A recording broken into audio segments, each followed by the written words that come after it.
Welcome. Please comment where you're watching in the world. Leave a like and sub if you enjoy the stories. I met Aaron on an app the week the southerly wouldn't quit. You know those Sydney days, sky the color of Tupperware, everything a bit damp, been chickens sulking under cafe tables. He messaged like a grown-up. Arvo or evening work for you? Turned up with decent shoes, knew where to get a proper sausage roll on Enmore Road. Easy. Capable. The kind of bloke your aunties call solid. When I said I was moving, from a moldy share in Newtown to a tiny one-bed in Petersham, he went, "Reckon I've got this," like he'd been hired. Showed up at 7 a.m. with a Bunnings tarp, a set of ratchet straps, and that smirk trot eyes get when they know you've only ever met Allen Keys in the wild. He lifted the heavy boxes, joked with the removalists, labeled things better than I ever would. I said thanks. He said, "Nah, you're right," like he'd just tightened a loose hinge on the city. It took, 2 weeks for him to feel permanent.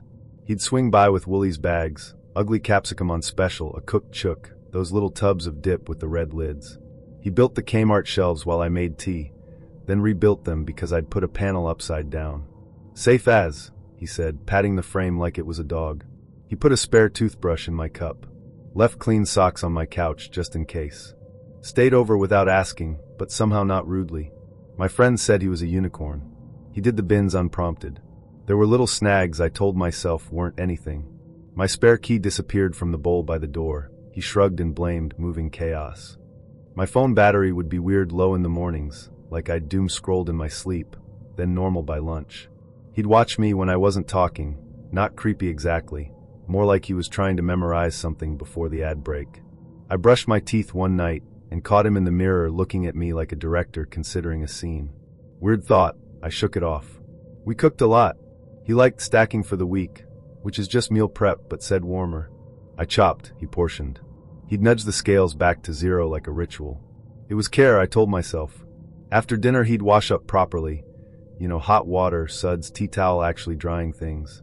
The first time it happened, it felt like a kiss. By the third, it felt like a schedule. One Saturday Arvo, I was putting clean plates up in the high cabinet over the range hood, on my toes, stretching, when something slick slid forward and parachuted down onto the stove top. A folded piece of paper, old enough to have that bakery grease transparency at the corners. I laughed. "What is this, a fortune cookie?" and opened it with that dumb curiosity you save for other people's secrets. If you're reading this, don't trust him. He found me on the same app. My stomach went cold and small. I read it again because my brain didn't have a drawer for it. The handwriting had that panicked slope like the person wrote standing up. For a second I could smell someone else's shampoo, the sweet raisin stink of old wine, soaked carpet. Then it was just my kitchen again. Fan ticking. Cicadas going off like a bad speaker outside. I took the note downstairs to the mailbox, level like there'd be an instruction manual taped to the wall. Came back up and called my landlord, straight a guy with a perpetual sniff, who reminded me that the previous tenant left in a hurry and didn't want to discuss the bond. He said it like a gossip headline. I laughed too loudly and made a joke about trot eyes hiding love letters in cabinets. He didn't laugh back. That night I woke at 3:07 to the soft scrape of the balcony slider and found Aaron in the lounge with no lights on, scrolling something on his phone. He didn't jump, just smiled nice and slow like he'd been waiting for me to wake. "Couldn't sleep," he said, and tucked his phone under his thigh like a kid hiding a game. I went back to bed with my eyes open. I'm not proud of this bit, but the next morning while he was in the shower, I tried his birthday on his lock screen. First go. It opened like a friendly lift door. Home screen glowed with folders, social, dates, utilities. Inside dates, a graveyard of logos, some I recognized, some I didn't. Red dots everywhere, notifications stacked like poker chips. I opened one. His inbox was a film reel. Different names, different openings, and the photos. He'd shot them in my flat. Same angles I use when I'm feeling cute. Same lighting at 4 p.m. when the sun gets shy behind the jacaranda. My plant in the corner like a watermark. Different women in the frame. A brunette in my denim jacket. A blonde with her feet on my coffee table. My weird coffee table I found on the side of the road. A girl I swear I'd seen at the pub once, holding my mug with the chip and smiling like a person in a catalog. I don't remember my face changing, but when I looked up, he was in the doorway with a towel and that tidy smile that doesn't move the eyes. "Sus?" he asked. Casual as anything. "Babe." My phone," I said, stupid, guilty, busted in my own kitchen. He nodded like I'd admitted to sugar. You could have asked, he said. Would have walked you through the plan. What plan? I asked, but my voice was all elbows. He dried his hair. I help women who need it, he said, like he was pitching me a service. Structure. Safety. A bit of order. People like that. I went into the bedroom and shoved clothes into a tote with my hands, shaking the way they shake after you get off a bike too fast. When I came back, there was a printed note taped to the door at eye level, neat sans serif like a menu. I liked our first date. The next one will be better. I swear the paper was warm. Maybe from his hand. Maybe from the room. I grabbed my wallet, my keys, one of them suddenly unfamiliar, and left. Down the stairs 2 at a time. Past the foyer notice board with its "No junk mail" and missing cat flyer. Out into a nor'easter that had finally remembered how to be useful. I stayed at my sister's in Ashfield for 3 nights and told myself the cabinet note was a prank from the previous tenant. The apps were old accounts he hadn't deleted. The printed signs were the world's most pathetic art project. We went back together on Sunday morning, my sister, her partner, my cousin for muscle, me with a tool bag I didn't know how to use, because fear feels smaller if other people carry it. The flat looked rinsed. Cabinets cleaned out like an inspection. The high shelf bare, no paper, no dust, nothing. I stood on the bench top anyway and peered into the seam, like a child trying to see where the magician put the dove. Nothing, I said, and everyone did that family exhale that means both relief and we told you. We started packing my boxes properly this time. In the bedroom, under the dunna, I found one I hadn't touched yet, summer clothes and the kind of optimism you fold. When I lifted the top, a small white slip slid between a singlet and a dress and landed face up on my knee. You shouldn't have left. You were the easiest to keep. The sky was a schizophrenic canvas that Sunday, one moment a deceitful cerulean, the next a snarling, grey maw whipping napkins into a frenzy across Prince Alfred Park. It was the kind of day that couldn't decide if it wanted to embrace or devour you, a fitting prelude to the maelstrom Miles would unleash. He'd chosen the spot, a digital missive branding it neutral ground, promising public sunny dogs everywhere. A trap meticulously laid. He materialized, a vision in a stark white tee, a smile so potent it felt like a physical blow, a disarming weapon designed to dismantle defenses. My shoulders, stiff with the armor of recent betrayals, instinctively dropped. He had that effect, an unsettling magnetism that bypassed the intellect and went straight for the gut. We traced the perimeter of the pool, a ritualistic circling, as if testing the boundaries of this manufactured peace. Magpies, those avian thugs of the city, shrieked their raucous commentary, a soundtrack that felt less like a rom-com and more like a warning. Miles produced mandarins, peeling one with the deliberate, almost ritualistic precision of an alchemist. He offered me the choicest segments, his fingers brushing mine, a fleeting contact that sparked an unexpected warmth. He spoke in sun-drenched aphorisms, "Reckon the light's mint right now," as if he were capturing moments, not just observing them. And when I, ever the cynic, teased him about his earnestness, he'd concede with a knowing glance, "Nah, you're right." It was a performance, flawlessly executed, a masterclass in calculated charm. The afternoon unfurled, deceptively idyllic. On the sun-drenched grass, he spoke of music, his passion a current that pulled me in, yet never felt overbearing. He had an uncanny knack for making the mundane feel profound. I, in a moment of unguarded vulnerability, confessed my absurd spreadsheet of preferred snacks. His reaction wasn't derision, but a delighted laugh, a declaration of excellent governance that resonated deeper than it should have, disarming me with its unexpected acceptance. As the light began to bleed into a softer gold, he held up his phone, a conspiratorial glint in his eyes. "Let's do the dramatic delete," he proposed, a theatrical flourish for an act of digital severance. He counted down, a mock solemnity in his voice, as we pressed and held, the app icons trembling on our screens. Then, with a flourish, a mock salute before the final, irreversible tap of X. It was a small, public piece of theater, a shared secret for strangers, but I understood. We are all, in some fundamental way, performing, constructing narratives for an unseen audience, even if that audience is just ourselves. That night, his text arrived, a simple, disarmingly casual "good day, hey?" I responded with a photo of the bats, a nocturnal ballet against the Hyde Park dusk, their ink-blot forms turning the sky into a shifting, ominous score. He replied with a voice note, the melancholic, resonant horns of fairies echoing across the harbor, a soundtrack for sleepy people. His voice, a low thrum, promised solace. For the first time in what felt like an eternity, I slept like a human, unburdened, unwatching. A fragile peace. 3 days. Just 3 days. That's all it took for the illusion to shatter. Zara, my mate, a digital oracle, made me a screenshot. It was Miles. Same photos, same disarming smile, but a new bio, a chilling, stark declaration. Looking for her replacement. Not subtle. Not even clever. Just brutal. Zara's accompanying text was laced with a wary suspicion. Am I sus, or is this him? My reply, a desperate attempt at rationalization. Maybe it's a dupe account. I forwarded him the screenshot, a breezy, lol what masking the cold dread coiling in my gut, fully expecting the familiar flimsy excuse. Oh yeah, someone stole my pics. But the reply never came. He went dark, not with a whimper, but with the sudden, brutal silence of a summer storm. No warning, just power out. A void. Then the leaks began. Not a flood, but insidious, creeping droplets, designed to erode my sense of security. A text, cryptic and unsettling, good color. No context. Just those 2 words, rattling around my head like loose change. I had worn my green cord jacket to work that day. A coincidence? My mind, desperate for order, tried to rationalize it. Then another, a precise timestamp. 7:42. Punctual queen. He knew when I left my flat. I told myself it was a guess.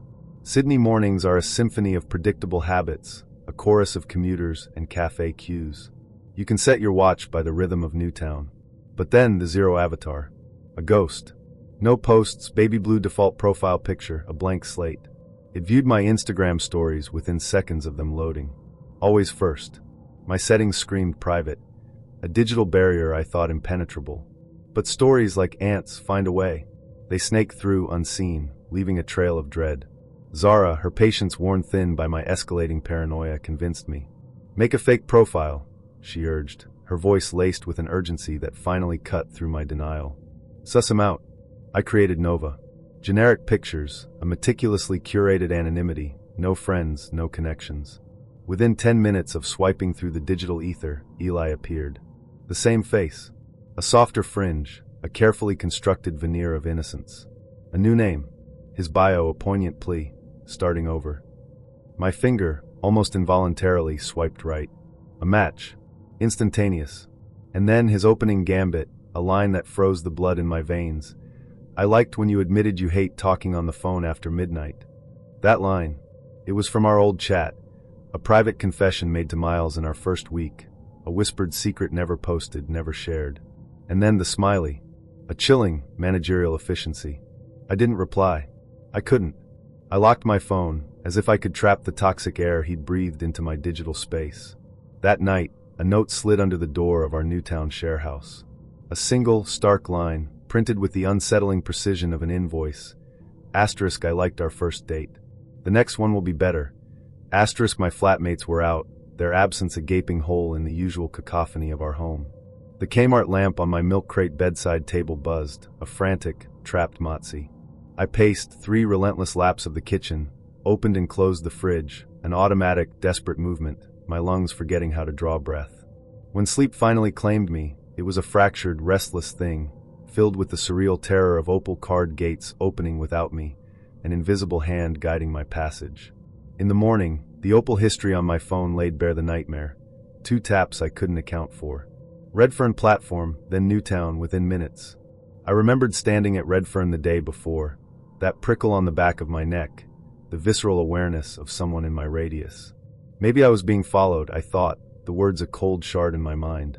Maybe I was being dramatic. Both felt terrifyingly true. I moved a fortnight later. Not far, just enough to feel like an escape. Marrickville, a cute weatherboard, its fence a fragile trellis of vines, a symbolic barrier. I told almost no one. New number, new locks, a desperate attempt to reset the parameters of my existence. My flatmates, bless them, laughed at my witness protection vibe, their kind, familiar voices a balm, a desperate attempt to keep me from shattering. First thing I clocked was the little gray line. Faint as anything, tucked under my message like a disclaimer nobody asked for. Sent from near Holloway Road and N7. I thought I'd fat-fingered something. Dug through Heartline settings on the bus, notifications, privacy, Smart location for better dates, with a cheery toggle that didn't actually toggle. I'm not a complete mug. I've filed ICO complaints for sport. I killed permissions, hard-killed the app, even clocked airplane mode. Still there. Gray line, smug as a parking warden. She began chatting first. She didn't do the influencer chat, didn't once say journey. We did the London dance, where you live, which bus you're spiritually married to, why the Piccadilly is cursed. When I paid, she didn't do that performative wrestle with her card, just cheers, like a normal person. Her texts after were clipped. Home. Answer. Now. I'm not a monster, I replied, then put her on mute because the tone started to itch. New thing with me, I don't force it. If it feels off, it's off. The gray line kept appearing. The first time she used it against me. So near N7? Eyes. I went cold. You don't want someone triangulating you between the kebab shop and your letterbox, do you? I tried to block her, and the app did that London landlord routine. Of course, mate. Before quietly not doing it. Spinner, back animation, nothing changed. I hit report. Thanks for keeping Heartline safe. It chirped, and absolutely nothing happened. Then, weirdly, everything went quiet. 2 days of silence. I started to think I'd imagined the tone. Maybe she was just direct. Maybe I'm precious. Midnight, phone buzz. Unknown number. Photo, my front door. Dead nice composition, actually. Angle low, a bit of street lamp flare. Shadow of the plant I've definitely killed. Caption. Next time, answer my texts. I watched the hallway light click on by itself, motion sensor that always lags, and listened to the foxes scrapping down the alley like possessed toddlers. Sweat went cold behind my knees. Called 101. No explicit threat, the lady said, bored. Log it with us. If they show up, call back. Cheers, Queen. I deleted Heartline out of rage. It reinstalled itself by the time I'd brushed my teeth. I'm not exaggerating. The icon blinked into existence like an apologetic Deliveroo scooter.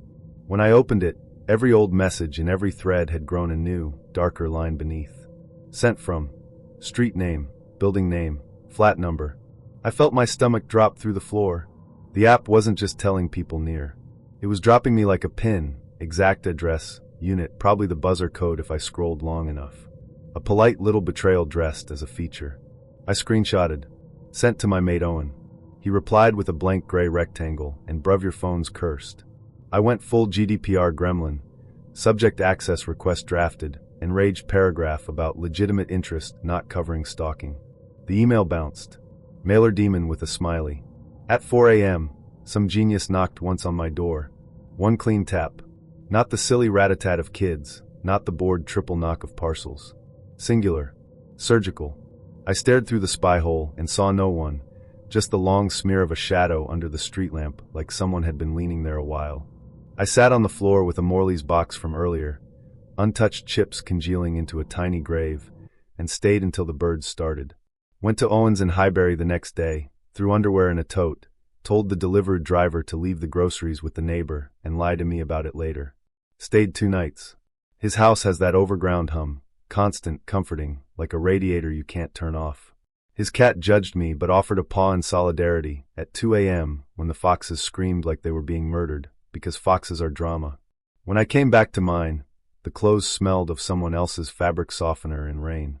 Neat white A5 on the mat, cut with one of those fancy paper trimmers. App update complete. No logo, no footer, no other text. The kind of note you'd get with dry cleaning. The kind of note you tell yourself is probably marketing, while you check every cupboard you don't actually have. I changed everything, phone number, SIM, Apple ID, actual handset. Fresh start, day 1 energy. That got me about 8 hours of peace. Then as I was tapping in my Wi-Fi, a thin gray strip flashed and vanished at the bottom of the home screen. Too quick to grab. Sent from near your location. I stood perfectly still in my kitchen, breathing through my nose like I was trying not to spook a horse. Went into settings and lobotomized permissions. Turned off background app refresh. Turned off significant locations. Turned off be a person in 2025. Nothing to turn off the feeling. Lydia popped back up, because of course she did. New number, same tone. Answer. You blocked me. Rude. Don't make me come by. I typed this is harassment and deleted it. I typed you alright and deleted that. I typed please stop and sent, soft, doomed North London. The reply came with a gray line under her message this time. Sent from near Holloway Road and N7. The bus stop LED down the road was reflected in the shelter glass, crimson strips of time and temperature, and for a second, I swear it said sent from back at me. Probably my own phone, catching itself in the mirror. Probably. I did the normal things. Reported to the app again. Wrote a letter to the ICO no one will read. Stuck film over the peephole and ordered a camera like every millennial who swore they'd never surveil their own hallway. Stopped answering numbers I didn't recognize.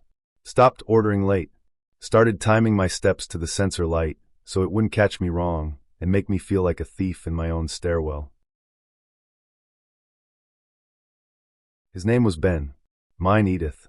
We collided on a Thursday night. There he was, a casual ghost at the Barris, a paper bag clutched in one hand.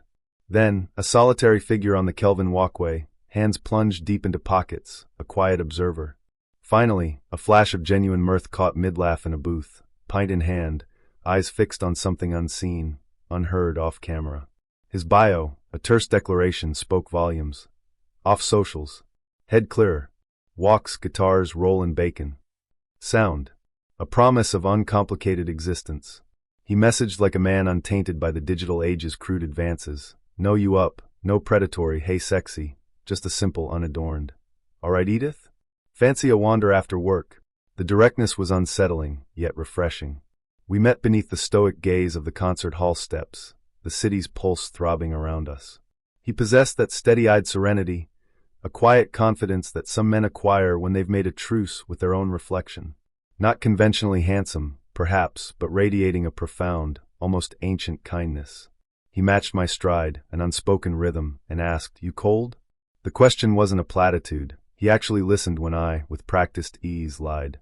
We drifted, a pair of unwitting conspirators, down the glittering canyon of Buchanan Street, eventually seeking refuge from the persistent drizzle in a clandestine bar tucked away off Mitchell Lane. There, amidst the hushed clinking of glasses and the low hum of conversation, we shared a cone of chips, a mundane act imbued with a strange intimacy. The vinegar, sharp and acrid, steamed my glasses, momentarily blurring the world into an impressionistic smear. He laughed, a soft, genuine sound that crinkled the corners of his eyes, and with a tenderness that startled me, he reached out, wiping the lenses with the sleeve of his jumper. It was a gesture of such unexpected care, a fleeting touch, that it lingered. He never once touched his phone, a silent rebuke to the digital tether that bound us all. His deliberate disengagement made me, almost unconsciously, keep mine tucked away. "You don't post at all?" I asked, a spark of pure, unadulterated nosiness igniting within me. He shook his head, a faint blush creeping up his neck. "Scrambles your brain. I'm trying for mental clarity." He said it shyly, like a boy confessing to a secret, innocent vice, like admitting he still called his mum every night. 2 weeks unfurled, a tapestry woven with walks through rain-slicked streets, the shared ritual of chips, and the easy ebb and flow of music chat. We were in that giddy, incandescent stage where every mundane detail of the other person becomes a source of pure, unadulterated delight. The way he pronounced roll and bacon with a soft, rolling R, the almost obsessive precision with which I folded napkins into crisp, hospital corners. One evening, under the hypnotic glow of a neon-drenched puddle on Saatchi Hall Street, I yielded to a sudden, irresistible impulse. I pulled out my phone and snapped a photo, me on tiptoes, stretching for height, him leaning in, a flicker of that steady-eyed kindness in his gaze. I posted it on Instagram, a soft, almost wistful caption spilling from my fingertips, fueled by 2 glasses of wine and a burgeoning sense of ease. I tagged him. He let out the faintest breath, a barely perceptible exhalation, as if being seen, truly seen in public, was not a burden, but a profound, unexpected relief. 20 minutes later, the digital world shattered. A comment appeared, stark and chilling, from a lassie I'd never seen before, a name I didn't recognize. "That's my brother. He died 3 years ago." I laughed. A sharp, disbelieving bark that tore through the comfortable hum of the pub. An idiotic, hollow sound. Ben's brow furrowed, his gaze dropping to my phone, then lifting, slow and deliberate, to meet mine. The pub glass in my hand, now slick with condensation, refused to yield to my fumbling finger. I couldn't make it press anything, couldn't make the world go away. Another comment materialized, a digital ghost whispering from the void. "Please don't use his photos." My thumb, suddenly cold and unresponsive, clicked on her profile. It wasn't a bot, not some automated cruelty. This was a real person. Her page spilled over with life, packed with family photos. Birthdays in Pollock, a sun-drenched garden with a warped trampolini, old aunties in ridiculous fascinators, faces etched with laughter and love. And there, buried amidst the warmth, was a post from June 2020. A black ribbon emoji, a flickering candle, the gut-wrenching words, "Our Ben, forever in our hearts." I scrolled, a horrifying descent. Photos from a service at Kelvin Grove, a sea of suits and raincoats, a tiny urn with a brass plate. My stomach plummeted, a pure, sickening roller coaster of dread. Is this a wind-up? I demanded, the question tearing from my throat, too sharp, too accusatory. He took the phone, his fingers brushing mine, cold as marble. He read. The harsh, unforgiving light of the booth seemed to drain the color from his face, leaving him a pallid, spectral figure.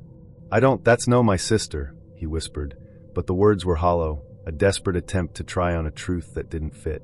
His jaw worked, a silent grinding, but no sound escaped. He stood abruptly, too quickly, the chair scraping back with a violent shriek. "I need a minute," he said, his voice barely a breath, and then he was gone, swallowed by the darkness towards the jacks. He didn't come back. I told myself it was a bad joke, a cruel prank. I told myself men flake, that this was just another chapter in the endless saga of digital disappointment. I walked home through the relentless drizzle, muttering curses at every passing taxi, each yellow light a mocking eye. His street, a familiar cut-through on my route, loomed ahead. The closed door, as they always do in this city, sat provocatively ajar, an open mouth inviting transgression. I don't recommend what I did next, but the compulsion, a raw, primal need for answers, was too strong to resist. I climbed 2 flights, each step a thunderous beat in the drum corps of my own heart. His door, number 2 of 2, its brass plate skew whiff, mocking me, loomed. I knocked. A hollow, echoing silence. I pushed. It gave way with that soft, dead flat sigh only empty flats make. Inside, a chilling orderliness reigned. It was tidy in the way of a place that hadn't been lived in for a long, long time. No shoes kicked off by the door, no jackets slung carelessly over chairs, no mugs gathering rings of forgotten tea. Dust motes danced in the slivers of light, but there was no dirt, no grime of daily existence. The old coal fireplace sat gutted and cold, its tiles 100 shades of brown, testament to 100 forgotten winters. And then I saw it. On the fridge, held fast by a garish tourist magnet shaped like a cartoon Nessie, was a fresh, laser-printed sheet of A4. The selfie I'd posted 20 minutes ago. Grainy, crisped, and gray, it stared back at me, as if it had always been there, a silent sentinel. My throat clicked, dry and tight. I backed out, slowly, carefully, feeling the flat itself watching me, a cold, unblinking eye. The Sunday Maya and I match still haunts me, a cruel mirage of a day that couldn't decide if it was March or June. A fickle sun, then a sudden, icy hail, then sun again, the city itself a commitment phobe. Her profile, though, was a balm, a quiet anchor in the chaotic sea of digital faces. 3 photos, blessedly unfiltered. One at a cafe on Queen East, a familiar neighborhood dog nestled at her feet, another looking out over the Don Valley, and a short, intriguing bio. Walks near the old rail bridge. Tea over coffee. Tell me a ghost story. Normal, yes, but a specific, intelligent kind of normal that felt like finding a rare, smooth stone on a gravel beach. We slipped into the familiar dance of online courtship, a hesitant waltz of location and lifestyle. She was East York, near the ravine, a place I knew held its own secrets. I was midtown-ish, chained to the TTC. We exchanged photos, each one a tiny window into the other's world. Her view from a high-rise, the CN Tower a distant, glittering sentinel. Mine a chaotic bookshelf overflowing with stories. And then came the texts, a comforting, insidious rhythm that felt like a familiar blanket on a cold night. Shared playlists, the kind of dumb jokes that only land when you're truly connecting, her hilarious, exasperated rants about raccoons, those brazen urban landlords who paid no rent but demanded everything. She loved the abandoned railway bridge, the one near the brick works. The one you had to actively seek out, past a faded warning sign, down a winding footpath where the trees grew so thick they swallowed the sky. It's not scary, she'd promised, her words a soft hum in my ear, just quiet. She peppered her speech with sorry like a true Torrentonian, a habit I found strangely endearing. And she never made me repeat my name 3 times, a small, tender miracle in a city where everyone seemed to be talking over everyone else. Then one morning the world tilted. I opened the app, my thumb already hovering over her chat icon, and she was just gone. Not "you've been unmatched." Not a polite system message about a deleted profile. Just a void. Her name, her picture, our entire conversation vanished. I stared at the blank screen, a cold pit forming in my stomach, then rationalized it away. It's an app, that's the game. I messaged Layla, my friend, a flippant RIP Maya, and we moved on, our complaints about the interminable 504 streetcar feeling like a necessary distraction. The silence where Maya had been was a dull ache I tried to ignore. 2 weeks later, at 1:12 a.m., the silence shattered. My phone, a dark rectangle on the nightstand, flared to life without a sound. No buzz, no vibration, just a silent, searing light. The app, the one I hadn't touched since Maya's disappearance, reopened itself. Not just reopened, it demanded attention, like it had a will of its own. And there it was, our entire thread. Every message, every photo, every shared joke. Back. My breath hitched. But then I saw it. Above each bubble, the timestamp wasn't March. It wasn't April. It said, June 3rd, 2027. All of them. From my hesitant, hey, smiley face, to her exasperated raccoon rant. It wasn't a single glitchy header. It was as if time itself had leaned in, stamped a bureaucratic, chilling approval on our entire conversation, future dated, neat and precise as a City of Toronto parking ticket. My hands trembled as I took screenshots, each click echoing in the pre-dawn quiet. When I airdropped them to my laptop, a sick joke unfolded. Each image saved as a blank white PNG, titled soon.png. Soon. The word hung in the air, a whisper of dread. I texted Layla, desperate for a witness, for someone to ground me. The images went through as empty gray boxes. She replied, "LOL, is this a bit?" And then more pointedly, "Why are you awake?" Her words, meant to be casual, felt like a slap, isolating me further in this unfolding nightmare. I scrolled back to the top of the chat, a frantic need for context clawing at me. And then the messages began to change. Not new texts arriving, but old ones rewriting themselves. A line where Maya had asked if I liked hiking.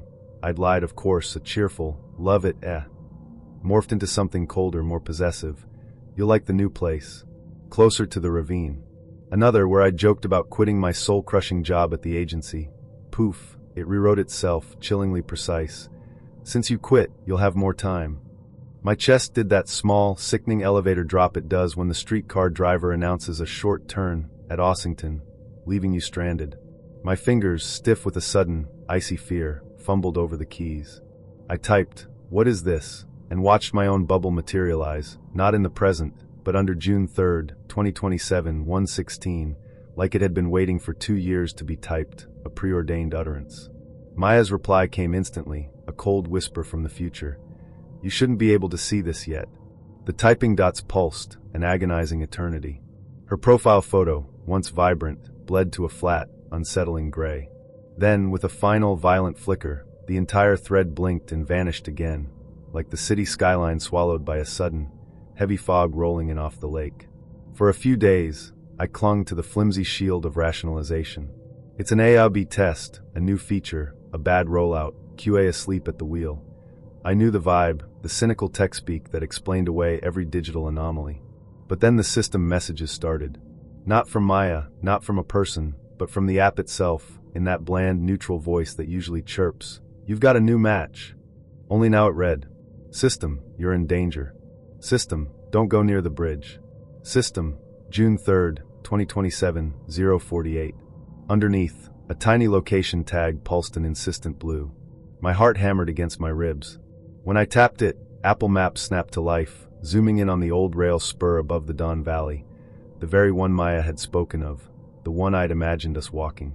The pin hovered, a malevolent mosquito, right over the tracks. I slammed my phone down, but it unlocked itself, the screen glowing, showing me the same tag again, a polite, persistent Canadian haunting. I know how insane this sounds. My own voice in my head was screaming it. But I'm also me, stubborn, cursed with an insatiable curiosity, and the owner of a discount car that, at this moment, felt like a getaway vehicle. So I drove. The Gardener, a blur of concrete and taillights, then the DVP, a dark ribbon cutting through the city's sleeping heart. I exited at Bayview, plunging into that liminal zone where industrial grit met wild ravine, where the fog always seemed to sit lower, thicker than anywhere else. The brickworks was a silent, monolithic shadow. Every jogger, every dog walker, every sign of life had vanished. My headlights sliced through the mist, turning the swirling vapor into thick, palpable paper. I did the dumb thing and told my mother I was meeting a man from an app. BS, be careful, Habibdi, she said, which is her way of saying don't go, but also please go, because she worries I'll become one of those Torontonians who only date their barista and their therapist. I put on the lipstick she likes, the brave one, a berry shade that stains everything, and I checked the weather twice because you can't trust April here. I grabbed my puffer anyway.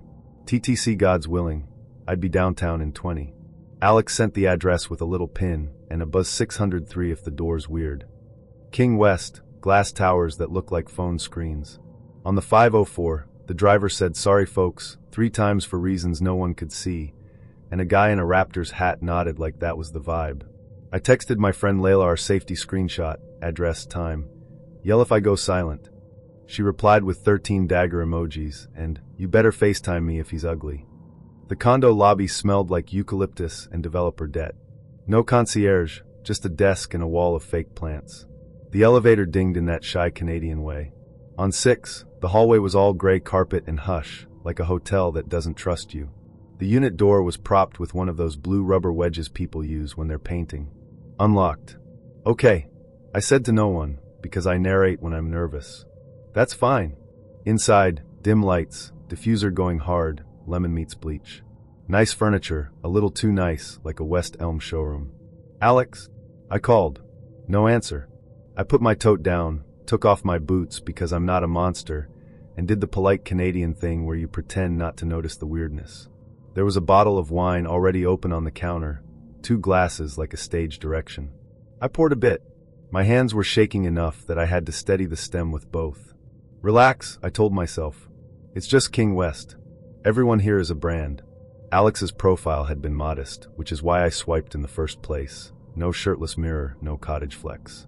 Just a guy on a bike path by the lake, another of him laughing at something off camera, a third with a chocolate croissant and a book you pretend to read on first dates. He messaged like a human. Not too many emojis, remembered my dog's name, Dibs, asked what my mom's kibbe tastes like. Better than yours if you argue with me, I wrote, and sent a playlist that was half Arabic pop and half Canadian indie. I let myself imagine him, just a little.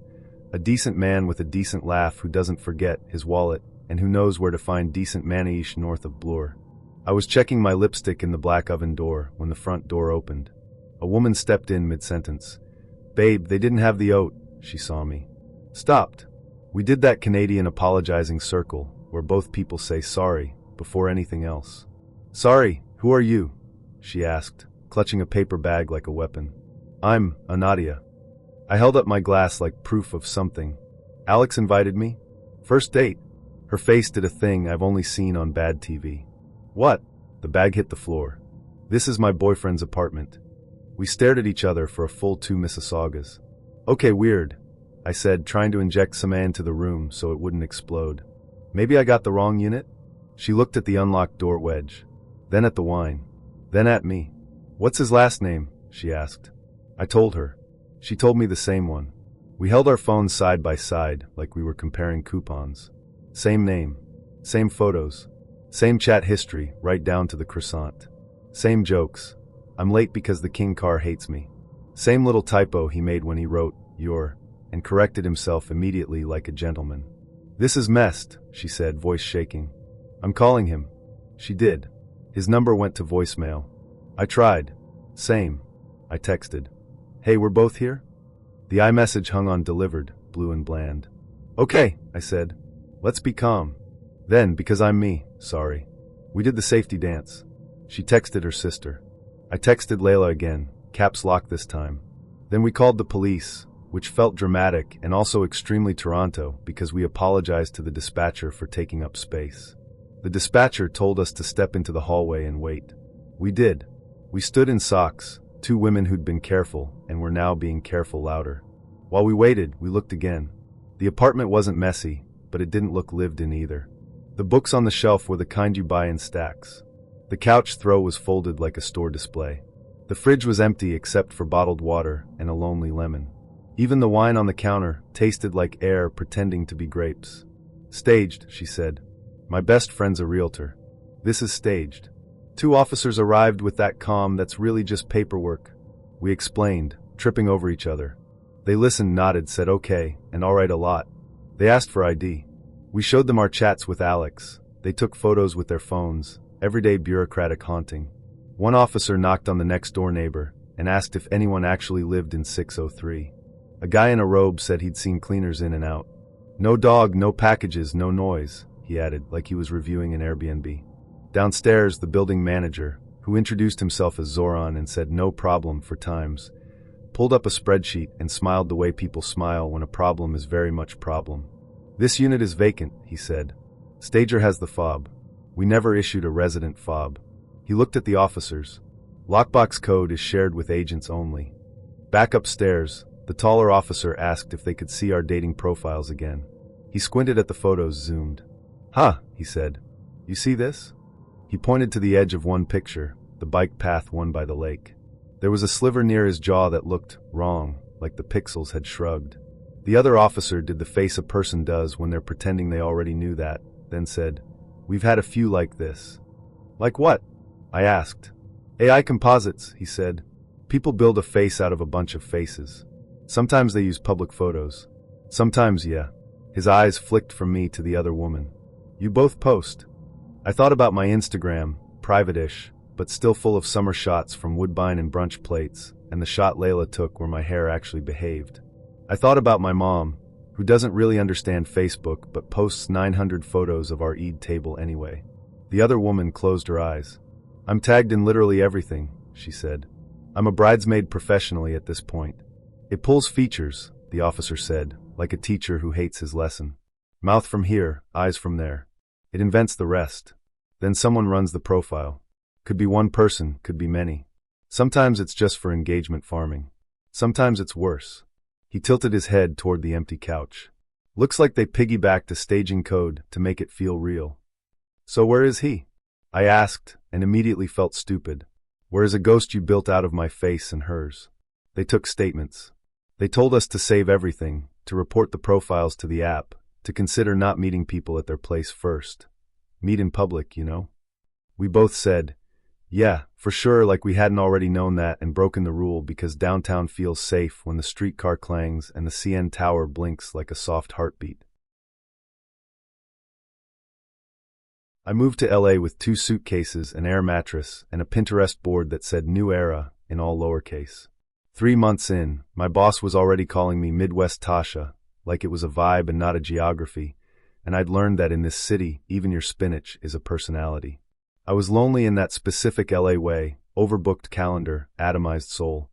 So when I matched with a meal prep guy on a wellness app, I told myself it was socializing. Community. Protein with plans. Colin's feed was immaculate. Matte white counters. Knife block like a museum exhibit. Little carousel videos of him measuring flaxseed with reverence. Voiceover all warm podcast energy. When you fuel with intent, you become the future version of you. He had those soft abs that look like they moisturize. Not hot, just very curated. In every thumbnail there were eucalyptus branches in a guy's vase, which should have been a red flag, but I'm a transplant from Ohio, not a detective. We messaged for a week. He wasn't flirty, which I actually liked. He sent voice notes pronouncing quinoa like it owed him money. He asked when I usually ate dinner, and I said, after my commute and before my existential dread, and he replied LOL in lowercase, which felt intimate. He invited me over to co-cook a stack for the week. He lived in a new build in Silver Lake with a view of palm trees, pretending they weren't depressed. The lobby smelled like grapefruit cleaner and ambition. His door had a little black keypad instead of a knob. When it opened, a white gold square of air conditioning kissed my face. Hey Tasha, he said like my name had macros. Colin was head-to-toe monochrome. Socks that never meet outside. A smile that looked practiced but not fake. Shoes off, hands washed, we're keeping it super clean today. Super clean, I echoed, trying to sound like I didn't sleep on a second-hand couch with one suspicious stain. The kitchen was church. Not a crumb. Knives gleaming under a strip of sterile light. Scales aligned like obedient little robots. A label maker sat next to a stack of black meal prep containers like a printer with a god complex. On the island, he'd laid out ingredients in glass bowls: steamed broccoli, brown rice, salmon cut into geometric perfection. A ring light stood in the corner, even though it was daytime. The fridge hummed the way Teslas hum, soft, smug, expensive. "We'll film a little," he said, casual. "Authenticity's kind of my lane." "Oh my God, same." I lied, because apparently I'm a joiner now. He turned on a HEPA filter that made the air feel like a spreadsheet. "You drink?" "Sure," I said, thinking Pinot. He poured me kefir in a wine glass. We chopped, or more accurately, I hovered while he chopped with surgeon energy. He weighed everything.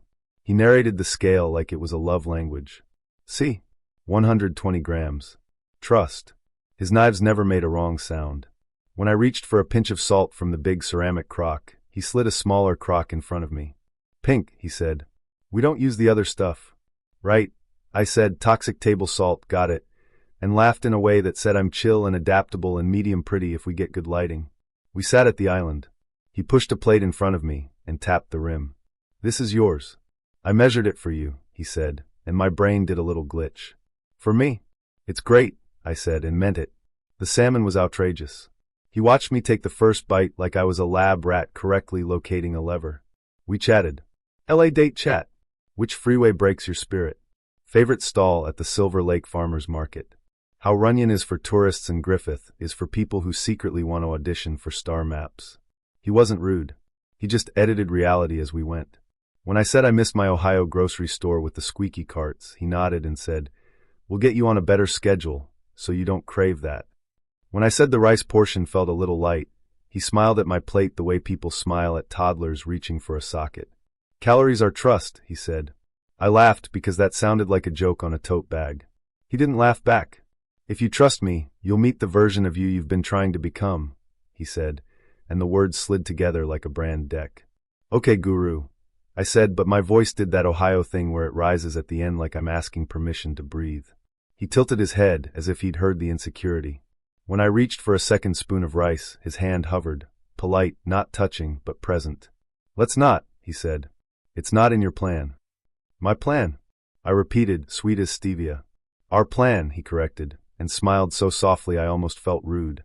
I excused myself to the bathroom to text my group chat, which is 3 girls from work who love me like a Yelp review loves adjectives.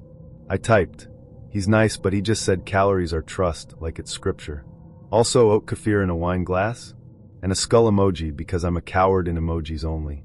On my way back I paused at the open fridge because the light was a whole other religion. The shelves were arranged like it hurts to think about.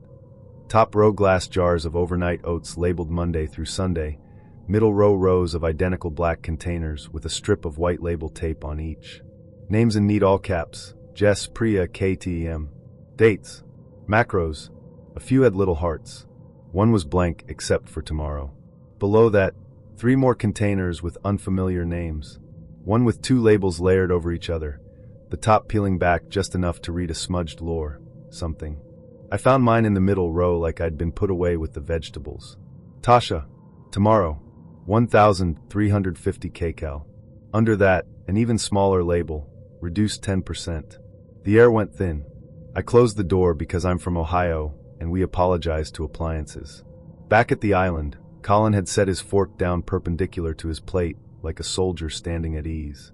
"Peaked?" he asked, and there was nothing in his voice but fondness, which felt worse than anger. "Are you meal prepping dates like ahead?" I asked, aiming for breeze, landing on squeak. He folded his hands like an influencer priest. "I support women who want to be supported," he said. "Structure is love." I said something like LOL, but out loud, which I don't recommend. He leaned in, elbows on quartz, eyes soft. "You said you were tired of making decisions that didn't serve you." I said I was tired of the 405. I snapped, and the Midwest came out of me like a slap. He blinked once and smiled again, smaller. "You'd look amazing if you stuck to plan," he said, not unkind. "Like the version of you I can see." He tapped the counter near my plate. "Just trust." Somewhere outside, a coyote yipped like laughter. My heart did that cold elevator drop. I stood up too fast. "I should go," I said, aiming for light missing. He stayed seated. "Don't ruin your macros, Tasha," he said, the way people say don't ruin your surprise party by showing up early. Gentle. Practiced. Unmoving. I grabbed my tote. My hands were shaking so hard I almost left my phone. He slid it toward me with 2 fingers like a dealer. "You left this," he said, and my screen lit to a notification from his app, his face my handle. "Welcome to plan." I got the door open with one wet hand and ran barefoot down the sterile hall, because my shoes were still by his mat like good girls wait for their owners. The elevator took a century. When it finally opened, a woman was inside wearing leggings and a 1,000-yard stare. She held a black container with a white label. I don't usually swipe in the U8. Too much noise. Too many guys who think a selfie with a sternie is a personality. But my train stalled in Hermanstrasse, signal storm. Everyone exhaled like Berlin had done it on purpose. I had 10 minutes and no patience. Thumb, thumb, thumb. Then Jonas. Not hot, not ugly, just composed. A photo at Tempelhofer felled with the old runway stretching behind him. One in front of the Fernsehturm, late afternoon light cutting his face in half. A cafe shot somewhere in Prenzlauer Berg, white tiles, fig tree, hipster latte without the cringe. No filter. No hey gorgeous. Bio, Berlin/sometimes Lisbon/design plus trains. I laughed. Design plus trains is literally me. UI designer at a mobility startup.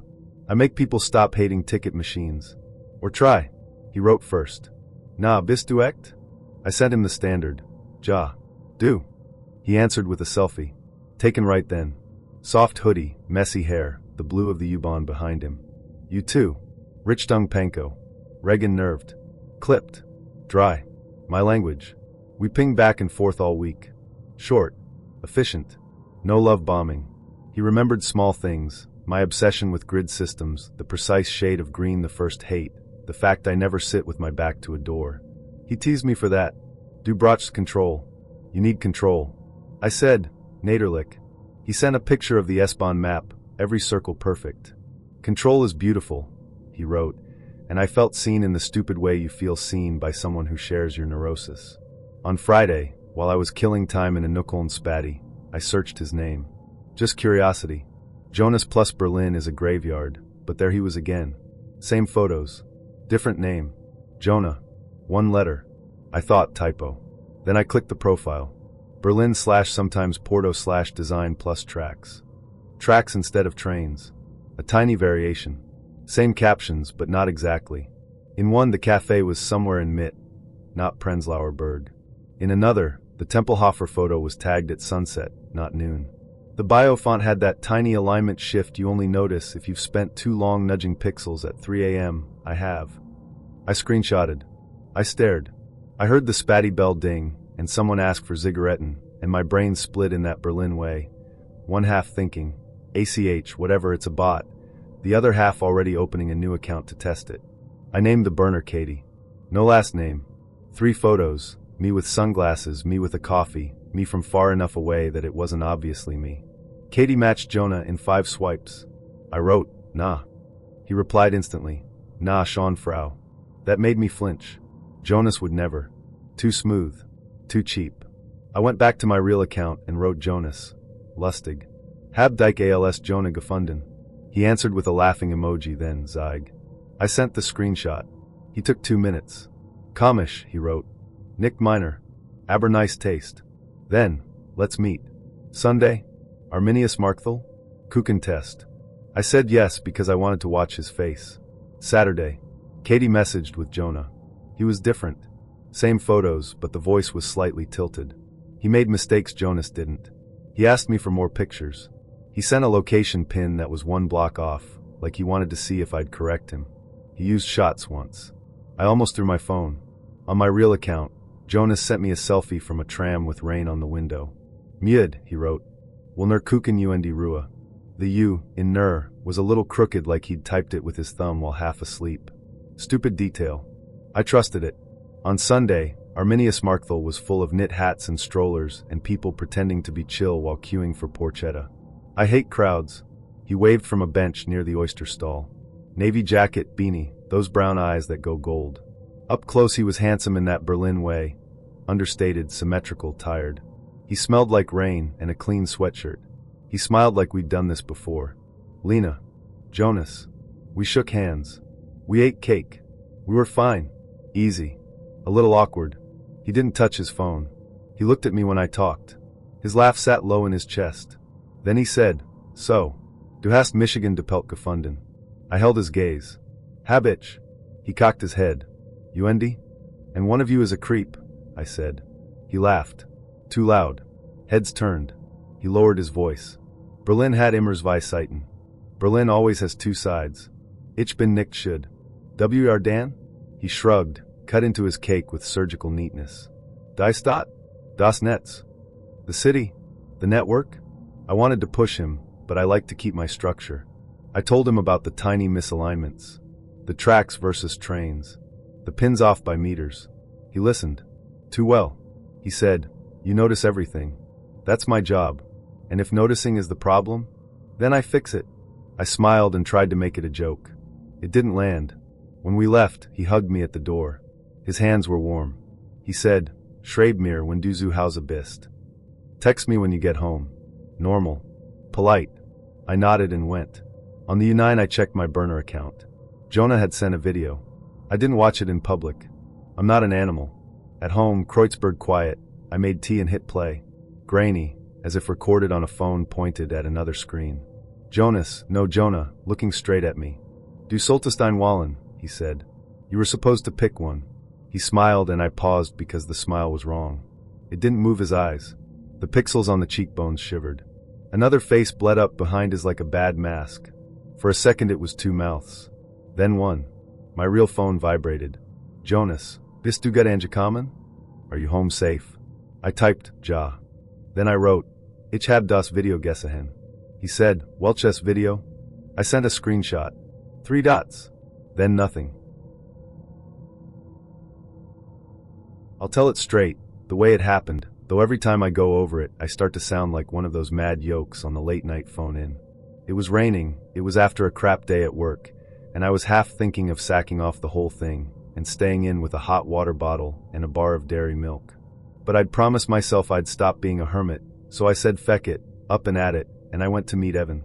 We'd been chatting a couple of weeks on Tinder, nothing intense, light stuff. He had warm eyes in his photos, that brown that goes almost golden if the light hits right. Messy hair, lazy smile. Not a gym lad or a poser, thank God. He'd send long messages about nothing. The way the Lewis driver said thanks like he meant it, or the smell of petrichor his words show off on Dorset Street after a shower. He made me laugh. He made it easy. He suggested a lakeside barbecue at the little lake in the Furry Glen, Phoenix Park. I know you're not supposed to, but look, Dublin rules are more like guidelines and it was grand.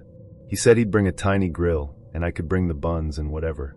It sounded simple, the kind of date you'd tell your mates about, because it's cute and a bit daft. I packed a tote with brioche rolls, a packet of Tato for my nerves, and I set off.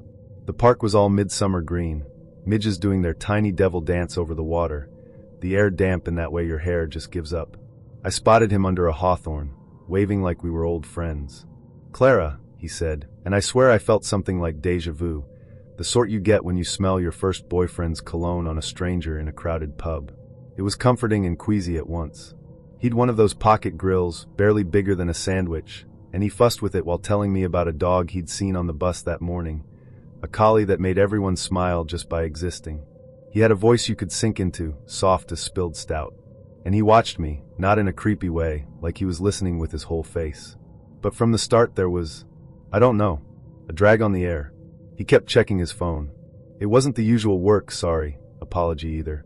He'd look down, brow furrowed like he was reading something important, and then he'd slide it away and grin at me like nothing was happening. "Everything okay?" I said, trying to keep the bite out of it. Yeah, he said. "Just my mate. He's a dose." He laughed, but it didn't meet his eyes. We ate, we talked about nothing, and it should have been lovely. Even the tiny grill pulled its weight. But then his phone buzzed again, and he stood up too fast. "One SEC, he said. "Work. I swear." He walked back towards the path. I watched him go, thinking of that familiar strange feeling. It was on the tip of my tongue. Who did he remind me of? Someone from college? A fella from my estate growing up. It wouldn't land. 5 minutes went by, then 10. The midges were feasting, and my brioche had gone damp. I texted, "You lost?" No answer. I rang. It rang out. I thought, I'll hear a classic. Ghosting mid-date.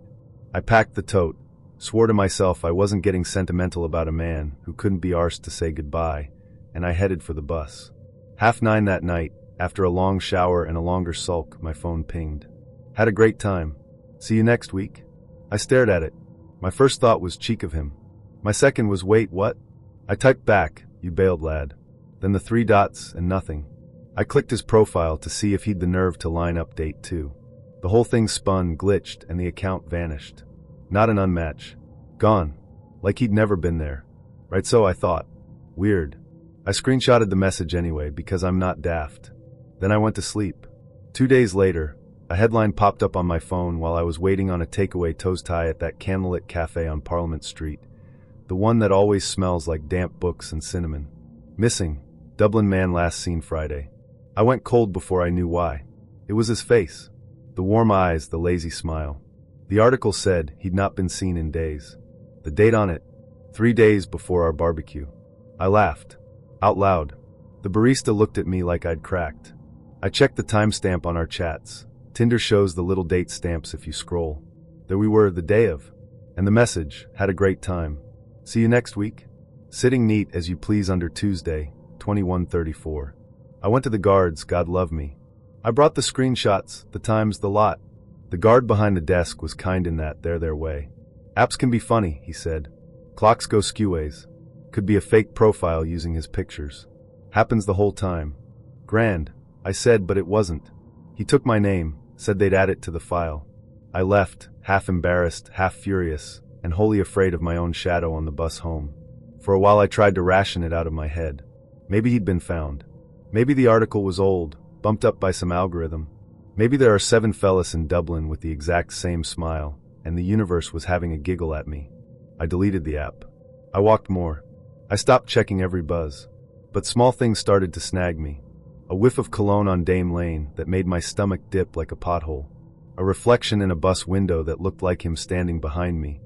Only when I turned it was just a lad in a hoodie rooting for his Leap card. I told myself I was grand. I told myself I was being dramatic. I told myself a lot of things. Weeks later, 2, 3, I was up late, scrolling nothing, chewing the corner of a tato like it owed me money, when the phone lit by itself. No buzz. Just the light, the way a candle flares when a door opens. Sorry I was late. The message sat there. Same number bubble, same name as before he'd disappeared. No profile pic, just the default gray. I typed and deleted, typed and deleted. Finally I sent, Evan? Where are you? 3 dots. Nothing. I hit call. It didn't even ring. It was like ringing into the sea. I went for a walk to steady myself, the city soft and strange around midnight. There's a particular silence in Dublin when it's late and damp. It presses like a palm on your crown. I found myself outside one of those old churches where the walls sweat and the candles never go out. Daft, I know, but I lit one. For who? I couldn't tell you. For him. For me. For whatever I'd bumbled into. As I stood there, the door creaked and that old banshee story my Nana used to tell squeaked up in my head.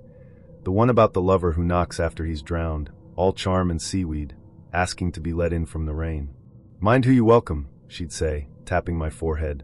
Not everything that looks kind is living. I'll tell you straight, Che, because if I start fancy I'll spook myself. It was one of those Buenos Aires nights when the humidity sits on your skin like a jealous cat. I'd been chatting with this guy, Mark, for a few weeks. Night photographer, he called himself, half in Spanish, half in that tangled pretendo English we use when we're trying to sound interesting. He had that quiet chamullo that isn't loud but still gets in.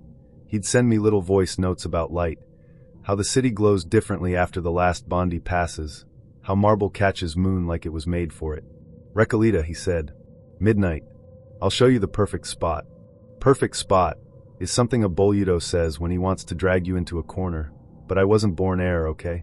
I told my roommate, Noddy, where I was going, dropped a pin, full battery, pepper spray in the tote.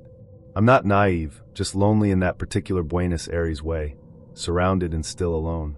I'd spent too many nights with lukewarm mate and an endless scroll of other people's weekends. So I went.